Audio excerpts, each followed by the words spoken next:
नव्याने चर्चा चालू आहेत. काँग्रेसला खिंडार पडताना पाहायला मिळते. संग्राम थोपटे सगळं 3 जण जे आहेत ते भाजपमध्ये पक्षप्रवेश करताना पाहायला मिळतात. राजीनामा दिलेला काय नेमके कारण काय आहेत ते मला असं वाटतं संग्राम भाऊ आणि आम्ही एकत्र आमदार म्हणून काम केलं आहे. ते आमचे चांगले जुने सहकारी आहेत. मला असं वाटतं की त्यांनी अशा निर्णय कुठला घेऊ नये असं माझी त्यांना पहिली तर विनंती राहील.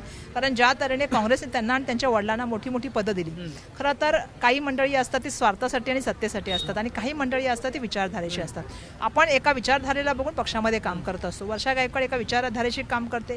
लोकांनी तिला त्या विचारधारेमुळे निवडून दिलेले. आता नव्याने एक परंपरा सुरू झाली की पक्ष फोडायचे, पैशाच्या आणि सत्तेच्या जोरावरती त्या ठिकाणी जे आहे ते मोठी मोठी आमिष दाखवायची, त्या ठिकाणी लाज दाखवायची आणि पक्षामध्ये त्यांना पक्षामध्ये घ्यायचं ज्या ठिकाणी. आणि मला असं वाटतं की अंतर्गत आता भाजप आणि एकनाथ शिंदे यांच्यामध्ये पण खूप मोठ्या प्रमाणामध्ये ताणाताणीचं वातावरण आम्हाला दिसतं. त्यामुळे प्रयत्न असतील, पण माझं त्यांना ॲज अ बंधू म्हणून बंधू माझं, कारण मी त्यांची भगिनी म्हणून काम केल्याबरोबर सांगण्यात त्यांनी हा निर्णय घेऊ नये. त्यांच्या वडिलांना आणि त्यांना काँग्रेस पक्षाने खूप दिले. दबाव तंत्र वापरलं जातं असं वाटतंय तुम्हाला? 100%. आता तुम्ही बघता आजकाल ईडी, सीबीआय, इन्कम टॅक्सचा वापर कशासाठी होतो? ईडीच्या विरोधामध्ये काल आमचं परवा आमच्या माझा मुद्दा आहे. ईडीच्या विरोधात काम केलं. आता ते ईडीची जी चार्जशीट आली आदरणीय आमचे लोकनेते राहुल गांधीजीबद्दल किंवा सोनियाजी गांधींबद्दल जी चार्जशीट आली त्या मोठ्या प्रमाणात फर्जी चार्जशीट असं आमचं म्हणणं होतं आणि पुन्हा देशभरात आंदोलन झालं. मी स्वतः 4 दिवसापूर्वी आंदोलन केलं. माझ्याही डोक्याला लागले. अजून सुद्धा तुम्हाला माहिती आहे, आम्ही काल पोलिसांना तेच जाऊन सांगितलं. माझा ड्रेस त्या आंदोलनामध्ये फाटला, पण आम्ही पोलिसांशी नेहमी सौजन्याने वागलेले, कारण काँग्रेसची ती परंपरा राहिलेली.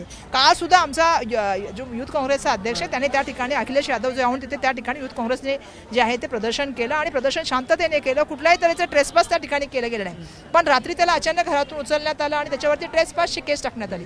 मुळात आमचा आक्षेपच या गोष्टीला होता की ते ऑफिसच्या आतमध्ये गेले नाहीत, ऑफिसचे काय तोडफोड केली नाही, मग त्यांच्यावरती केस का केली.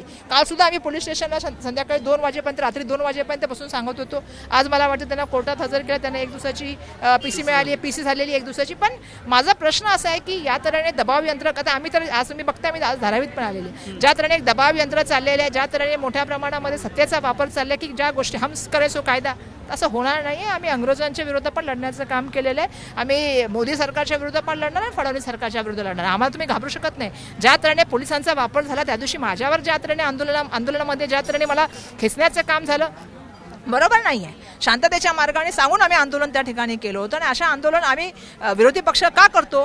तुमच्याकडून न्याय मिळत नाही तेव्हा एक आम्हाला हत्यार दिले देशाच्या संविधानाच्या माध्यमातून, त्याचा आम्ही वापर करतो. पण ते तुम्ही दाबण्याचा प्रयत्न करणार, ते खपून घेणार नाही. आम्ही लढाई लढण्याचं काम. काँग्रेसची गळती थांबवण्यासाठी नेमकं काँग्रेसने काय करावं याचा विचार तरी झाला का? कारण की अनेक महत्त्वाचे नेते जाताना पाहायला मिळतात. नाही, मला सांगा कोण चालले?